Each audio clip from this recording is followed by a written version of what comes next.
बस 4 दिन पहले ये सुनसान गांव जो पहाड़ियों में बसा हुआ है कुछ इस तरह दिखता था। और क्योंकि ये गांव ग्वाटेमाला जंगलों के बीचों बीच बसा हुआ है, एक ऐसा ट्रॉपिकल एरिया जहां गर्मियों में भारी तूफानी बारिश होती है, तब इनमें से कई घर ऐसी भयानक परिस्थितियों के आगे टिक नहीं पाते और यहाँ के लोगों पर अपने परिवार की सुरक्षा के लिए घरों को बार बार बनाने का दबाव पड़ जाता है। हालांकि ग्वाटेमाला सिटी यहाँ से बस 4 घंटों की दूरी पर है और वो इस गांव से बिल्कुल अलग है। वहाँ पक्के बने हुए मार्केट्स और काम मिलने के कई सारे मौके हैं और यही दूरी हम कम करना चाहते हैं। हमें ग्वाटेमाला के इस कम्युनिटी के बारे में पता चलते ही हमने कांटेक्ट किया टेचो को, जिसके साथ हमने 2 साल पहले काम किया था और हमने कोस्टा रिका के गरीब कम्युनिटी के लिए 10 घर बनाए थे ताकि हम इस गांव को नष्ट होने से किसी तरह से बचा सकें।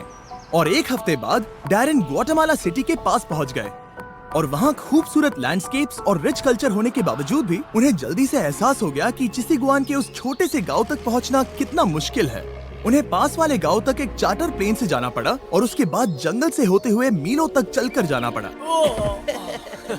एक ऐसी कसरत जो इन्हें पैसे कमाने के लिए हर रोज करनी पड़ती है। वहां पहुंचने पर डैरेन की मुलाकात हुई एल्बर्टो से, 8 बच्चों के पिता जो अपनी पत्नी मरिया के साथ उनकी देखभाल करते हैं। उन्हें सबसे करीबी सिटी तक पहुंचकर फैब्रिक बेचने के लिए घंटों सफर करना पड़ता है, जिसके लिए सिर्फ $2 मिलते हैं। मतलब उनके परिवार के हर एक सदस्य को हर हफ्ते लगभग $1 में जीना पड़ता है। और इतना ही नहीं, परिवार में सभी को एक ही बेडरूम शेयर करना पड़ता है।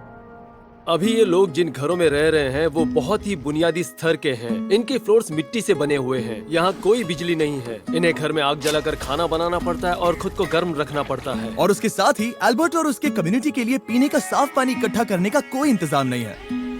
हमें अब भी जाकर कुएं से पानी लाना पड़ता है और जितना पानी हम इकट्ठा कर पाते हैं वो हमारे पूरे परिवार के सदस्यों के लिए काफी नहीं पड़ पाता। अपने परिवार को पालने के लिए इन्हें इतनी मुश्किलों से जाना पड़ता है कि हमें ये देखकर बहुत बुरा लगता है।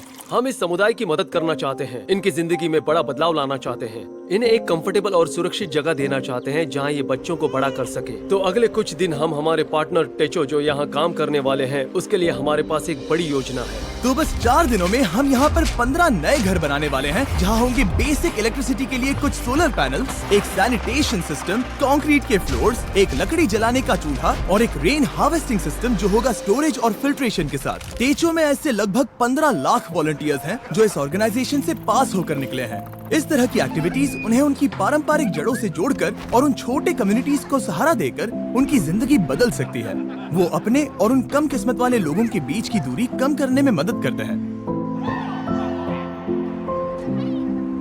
अगले दिन सुबह सुबह जब उस काम को शुरू करने में 4 दिन बचे थे, तब टेचो के करीब 50 वॉलंटियर्स उस गांव में कंस्ट्रक्शन शुरू करने के लिए चले गए और उस गांव में सड़कें कम होने की वजह से डैरेन और उन वॉलंटियर्स को सभी बिल्डिंग इक्विपमेंट्स पहाड़ी की चोटी पर उठाकर ले जाने पड़े जहां वो नए घर बनाए जा रहे थे। इसलिए अगले 48 घंटे बहुत ही मुश्किल होने वाले थे।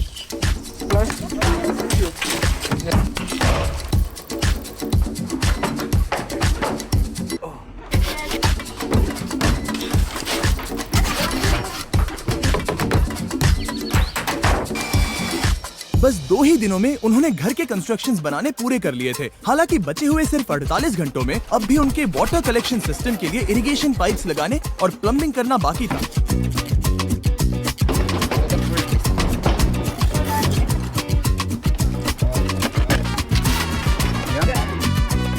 वो यहाँ पर बहुत सारा पानी इकट्ठा कर पाएंगे ताकि बारिश के ना होने पर भी इनके लिए पर्याप्त पानी मुहैया हो सके। ये उनके लिए एक बहुत बड़ी सुविधा है। मैंने कभी डैरेन की क्षमता पर शक नहीं किया, पर इस बार वक्त बहुत कम था। मुझे विश्वास नहीं होता, पर सूरज उगने से पहले उन्होंने वक्त पर काम खत्म कर लिया ताकि एल्बर्टो और उन सभी परिवारों को नए घर का सरप्राइज मिल सके। और बच्चे तो अपनी एक्साइटमेंट रोक ही नहीं पाए। चलो रिबन काटते हैं।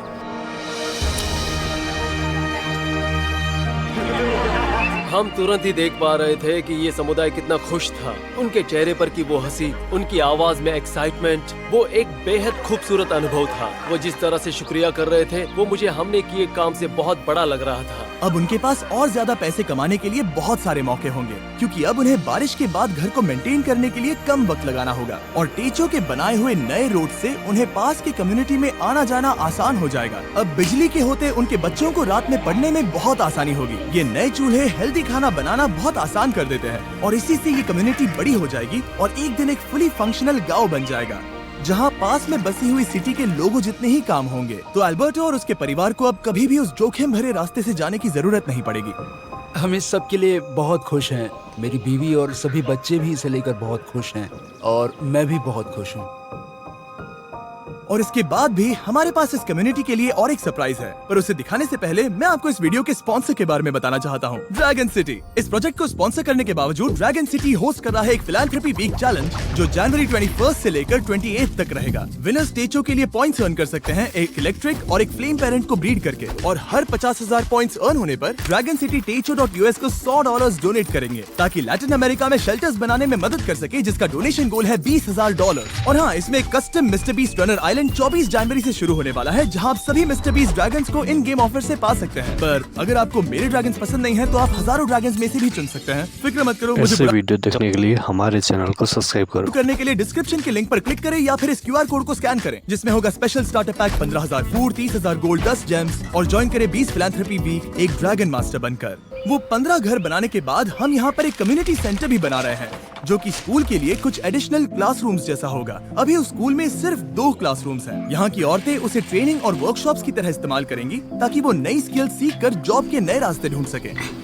इस गांव के लोगों ने हमारे लिए अपने घरों को खुला कर दिया, अपने दिलों को खुला किया और साथ ही में अपने समुदाय को भी खुला किया, और उसका हमें इस समुदाय में रहकर एहसास हुआ। इस वीडियो के लिए आपका सपोर्ट मायने रखता है। उम्मीद है आपको मजा आया होगा। हमेशा की तरह आप सभी की आंखें इस वीडियो को देखकर लोगों की मदद करती हैं, पर आपकी उंगलियां भी मदद कर सकती हैं उस सब्सक्राइब बटन को दबाकर। तो जल्दी दबाइए और कमेंट्स में हमें बताइए, और जो भी सब्सक्राइब नहीं करेगा उन पर गुस्सा करिएगा। गुस्सा करिए लेकिन प्यार से, क्योंकि हमें पॉजिटिविटी पसंद है। पर हाँ, उन सबसे सब्सक्राइब जरूर करवाइए।